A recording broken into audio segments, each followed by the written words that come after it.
So this morning we are in the book of 2 Corinthians chapter 8, verses 1 through 7. And actually this scripture was the theme for our whole month on generosity, overflowing generosity. And so 2 Corinthians chapter 8, and I'm going to read verses 1 through 7 today. This is St. Paul writing to the church in Corinth. We want you to know, brothers and sisters, about the grace of God that has been granted to the churches of Macedonia. For during a severe ordeal of affliction, their abundant joy and their extreme poverty have overflowed in a wealth of generosity on their part. For as I can testify, they voluntarily gave according to their means, and even beyond their means, begging us earnestly for the privilege of sharing in this ministry to the saints. And this not merely as we expected. They gave themselves first to the Lord, and by the will of God to us. So we might urge Titus that as he had already made a beginning, so he should also complete this generous undertaking among you.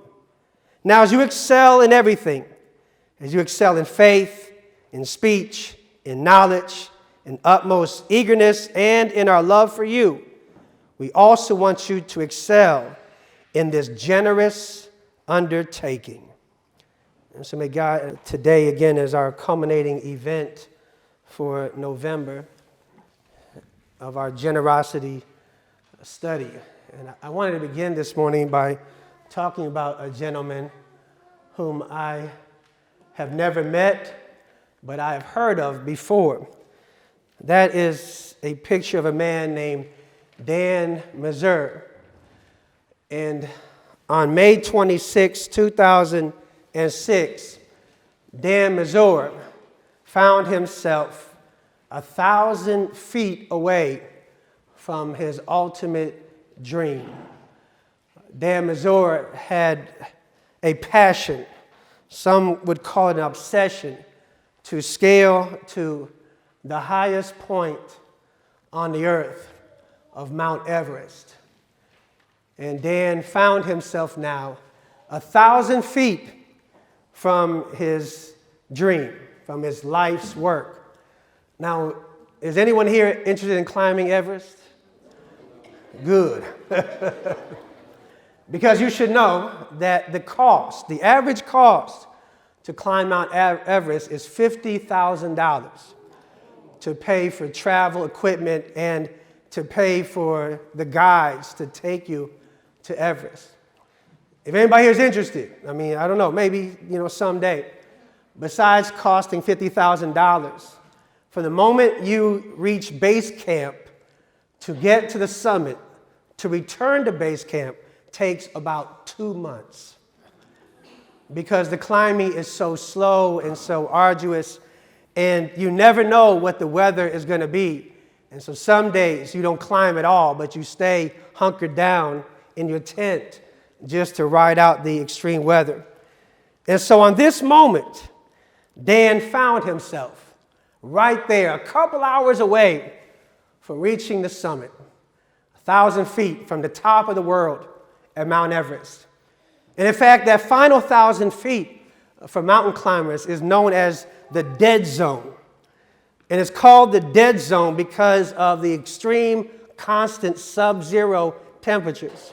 And it's called the dead zone because the oxygen levels are so low in that area. And it's called the dead zone because a blizzard can come up in a moment's notice to blindside you and leave you right there on the mountain. So that last 1,000 feet of a mountain, 8,700 meters tall, is the most strenuous, arduous of them all. But Dan found himself right there, ready to make his final push. But just as he was about to begin his ascent, something caught his eye. Something glistened, something moved, something caught his eye, and he stopped to look. And he realized that it wasn't something that caught his eye, but it was someone. There was a man standing there who had no gloves on. His coat was unzipped, and he was walking towards them in a very haggard way. And so Dan stopped, and he couldn't believe what he was seeing. And so he walked up to this man who he could tell was suffering hallucinations from the oxygen deprivation that was occurring. And Dan stopped and said to the man, "Do you know your name?" And the man said, "I am Lincoln Hall." And Dan stopped in his tracks. Lincoln Hall. Lincoln Hall. Just yesterday, it was announced on all the radios that Lincoln Hall had died on the mountain. Just yesterday, Lincoln Hall and his climbing team had reached the dead zone when suddenly Lincoln Hall had collapsed, and they tried to revive him. And his team said there was no signs of life. They couldn't get a pulse. There was no lung movement, no breathing at all. And so his team left him there, saying he was dead. But now Dan Missouri stood right in front of a miracle who was there saying that he was Lincoln Hall. And he was still alive. Though Dan could tell he only had a few hours yet to live. And so Dan had to ask himself, what do I do? Do I reach the summit, which has been his ultimate passion in life? Do I continue for my dream that I've always had and push on past this man who will probably die anyways? Or do I stop and help? Do I stop and save this man's life and in the process sacrifice my dreams? You see, that's one of the things I don't know if we're really cognizant of sometimes. I don't know if we're really aware the fact that life calls for moments of deciding between do I do what I want to do or do I do what's the right thing to do? Many times in life, we're faced with moments of do I fulfill my own wishes and desires? Do I do what I want done for me? Or do I sacrifice some of myself for the sake of somebody else? And I know, I said the word. I said the dirty word.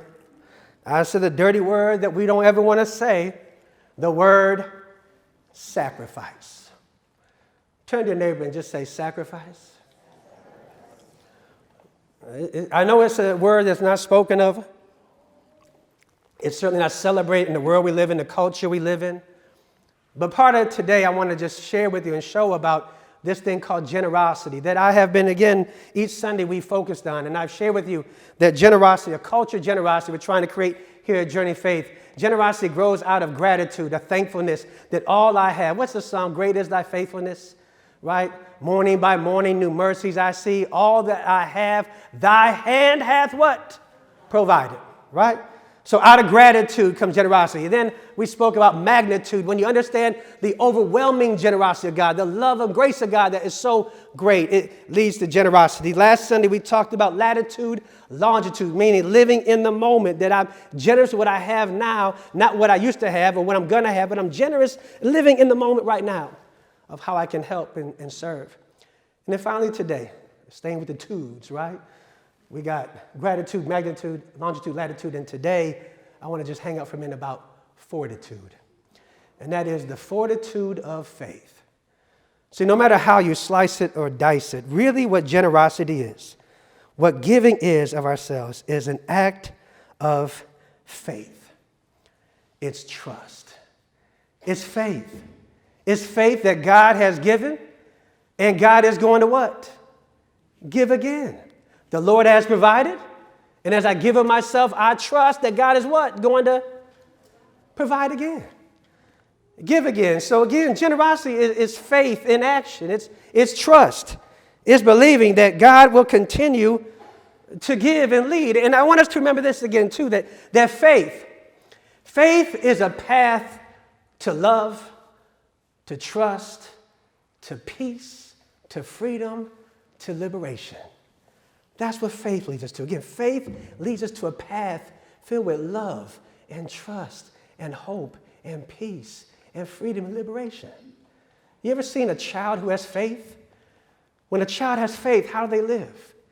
They live what? Happy, right? A child who has faith, they're secure.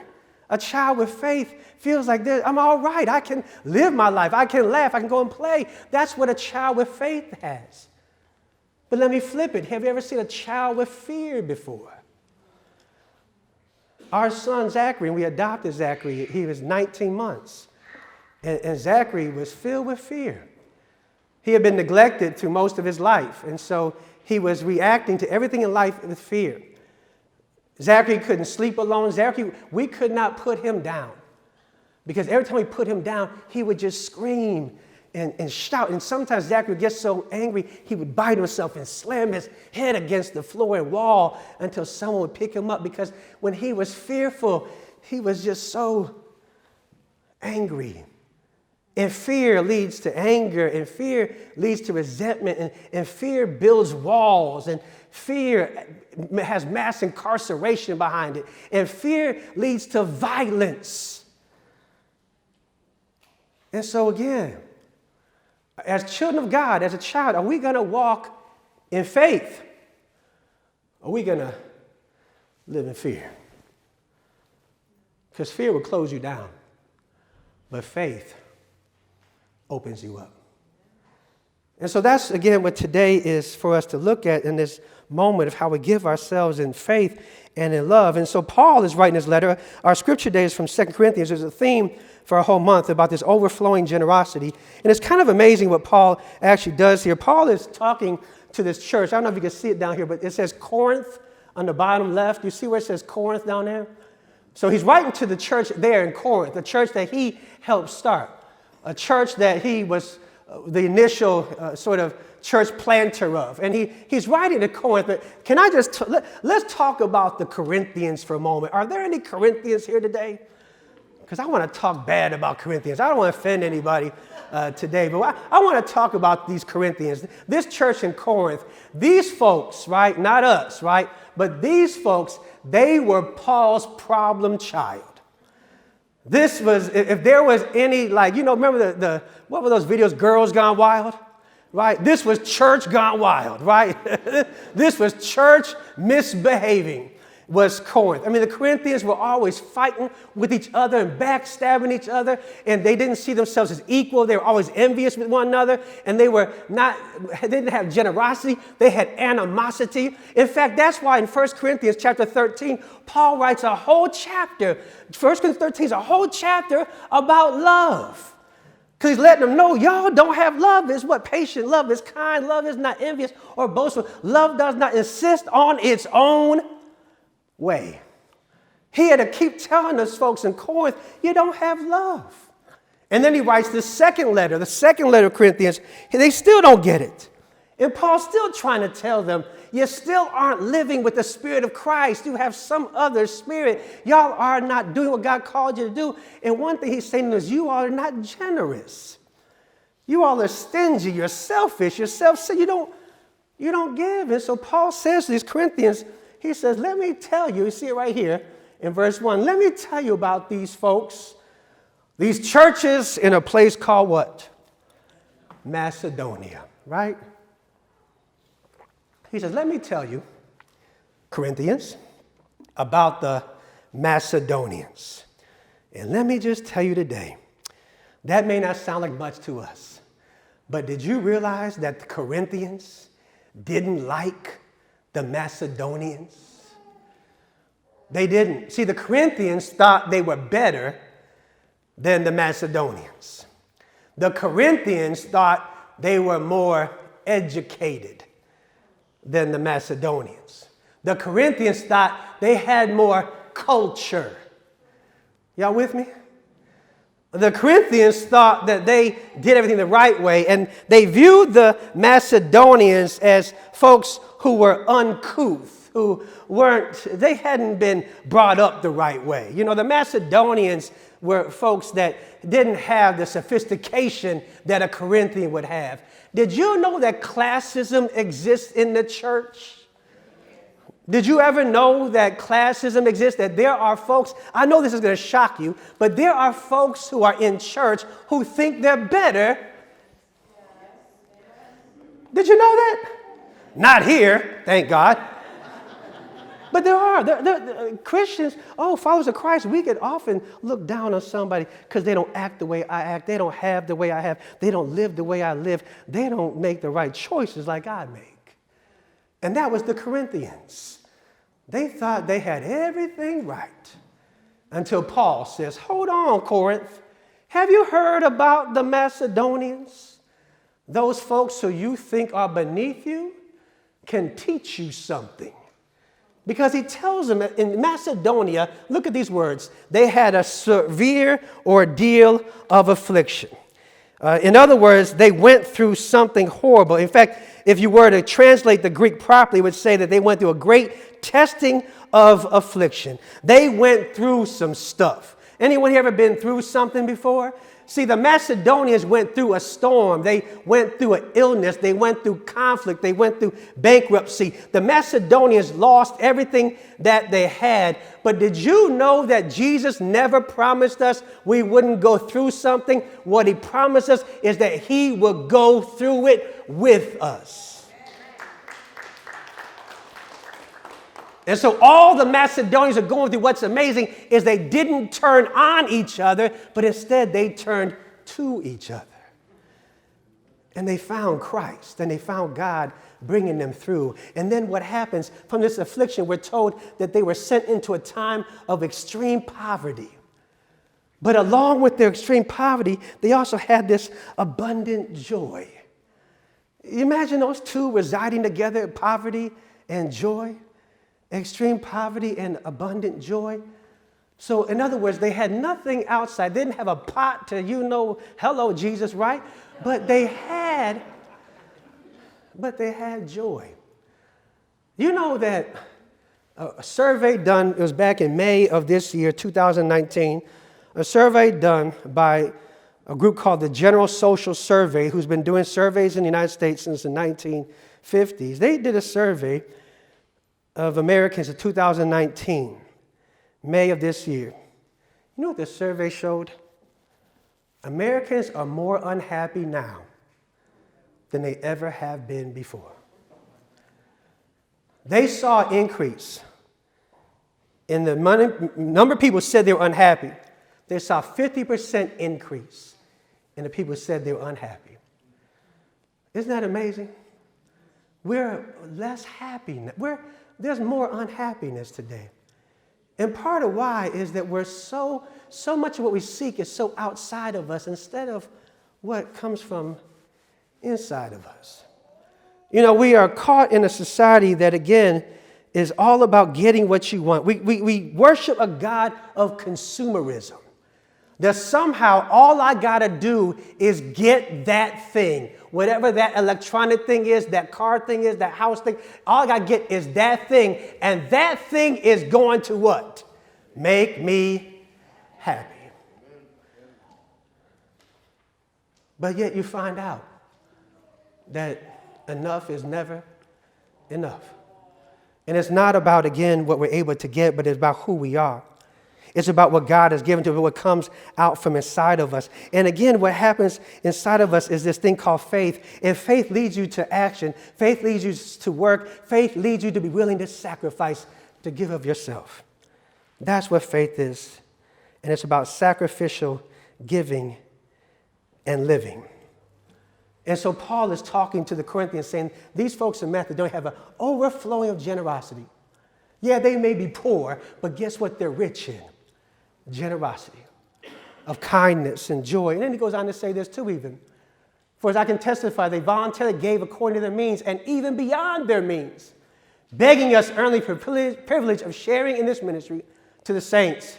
And this not merely as we expected, they gave themselves first to the Lord and by the will of God to us. But you see how they gave beyond their means as well, of their sacrifice and giving. and their faith and trusting of what God will provide. And so that's what, again, what I offer to you. It's invitation. It's not a command. It's not competition. We're not here to compete with each other about who gives the most or does. We're not putting anybody's name up on the marquee or naming things after. But it's invitation. It's an invitation to walk in faith in what you give and to trust God. Now, I've shared with you all that I have been a tither. And that means I give 10%. I give 10% to God. I've been doing this. Actually, that slide's wrong. I put 1997. I've been doing it since 1994, actually, when I was an intern pastor. So I was taught, give 10% to God. This is financial. This is giving of myself, my financial, what means to me, what matters. So give 10% to God. But here's the problem. I didn't know what to do with the 90%. And I just did whatever. Whatever was due, I paid it. Whatever wasn't, I spent it. And at 2007, my wife and I, who married in 2004, we had no money saved up. We had nothing. We ate good, but we had nothing. We had nice cars, we had nothing. We had nothing saved up. And then in 2007, I got sick. I had my second bout of chronic rejection. I have a double lung transplant, for those who don't know. And for the second time in my life, my body began to reject my lungs. And once again, the doctors weren't sure. They said, it's more likely that we can't stop the rejection, but there's a chance that we can.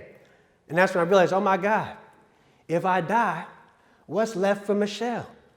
What do I have for her? And that's where, again, I began to change my life, and I followed this book, this guy by a man named Dave Ramsey, Total Money Makeover, back in 2008, which, by the way, Jody and Eddie are leading a group here to learn about how, again, we're faithful, not just in 10%.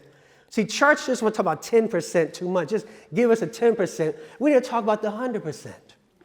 And more than that, we got to talk about having a just society where there's a living wage for everybody and you have health care for everybody. All those things have to happen along with the tithe. And so here we were, though, 2008, Michelle and I, we decided we got to do something different.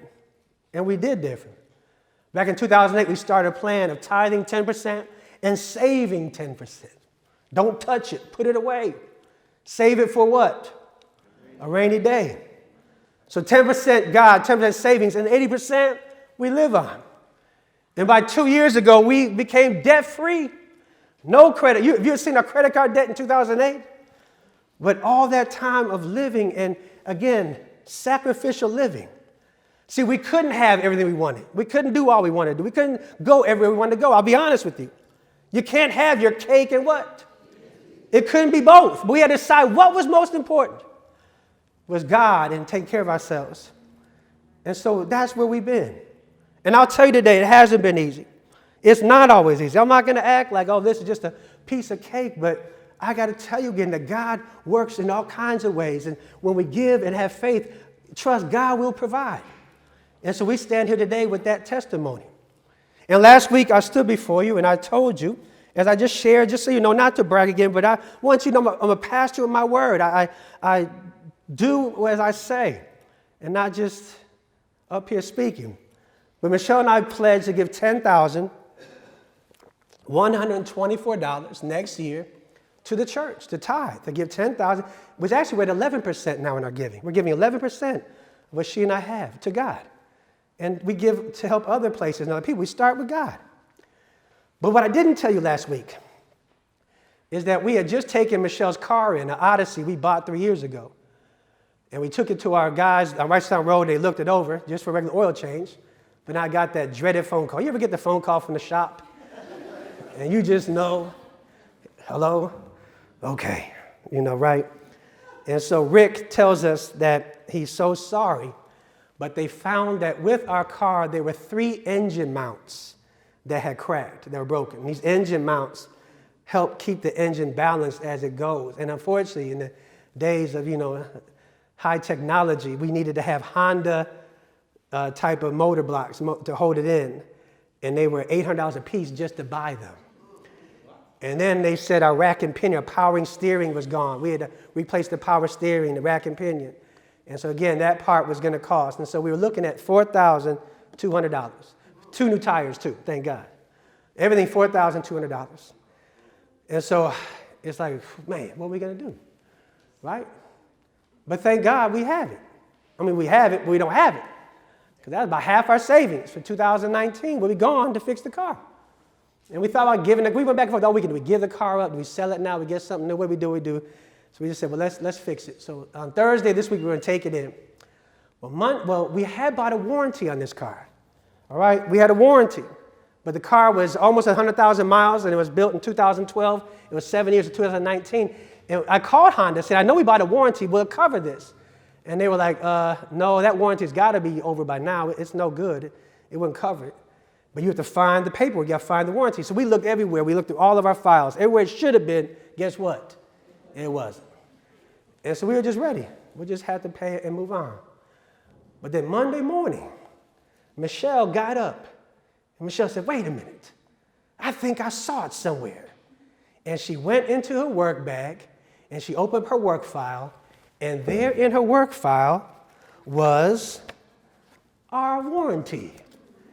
That when we bought the car in 2016, I bought the platinum warranty, which I never do. And so I called this warranty company and said, hey, do you all cover engine mounts and rack and pinions? And they said, yeah, that's covered under the plan you bought bumper to bumper. But the problem is, the car has to be under 100,000 miles and 7 years. And so I said, oh, man. And so I'm like, Michelle, what's the mileage on the car? And she said, 96,500. I said, that's what I said, right? And so we're good on the mileage. But then he said it had to be under 7 years. So I'm looking at the contract, and I'm looking closer. And right here it says, vehicle manufacturing date. November 24th, 2012. And it was only the 19th. So I jumped in the car because now it had to go to Honda dealership to fix. So I jumped in the car, drove up to Honda right there, Reisterstown, showed them the document, showed them the car, and said, well, what do you got to do? And they said, it's going to take us 3 to 4 days, so you'll need to rent a car. I'll rent a car, how much is it going to cost? It won't cost you anything because you bought the platinum, and it's all covered. So at the end of the day, when Michelle picked the car up on Friday, the guy told her that it would have cost us $5,330 to do all that they did. But guess what it cost us? $215, because we had to buy a tie rod that they wouldn't pay for to put a new one in.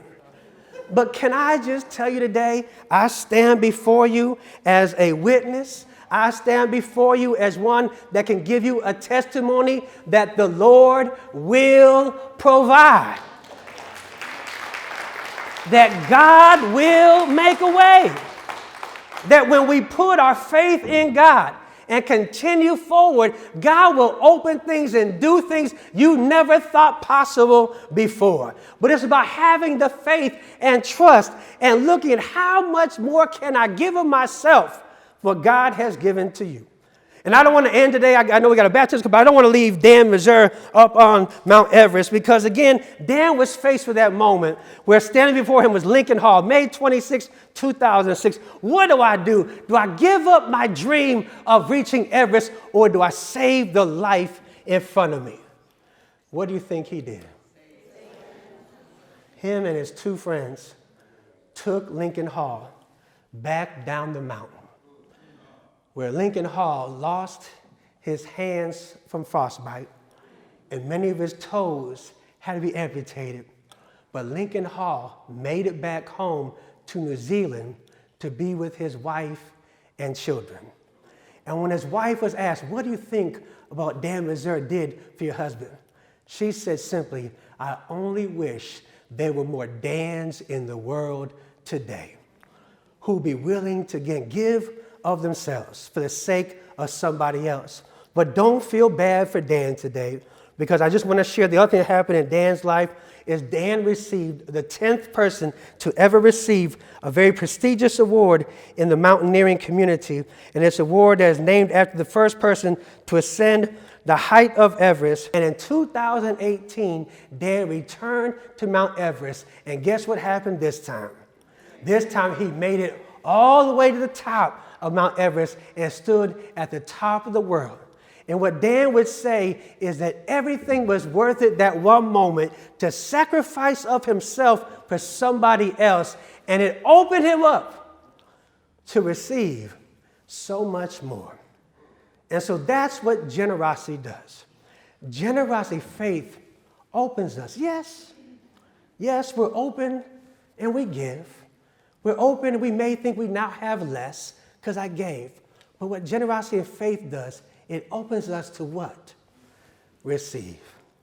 And to see what God does in our life. Amen? Amen. Let's give God a hand clap of praise.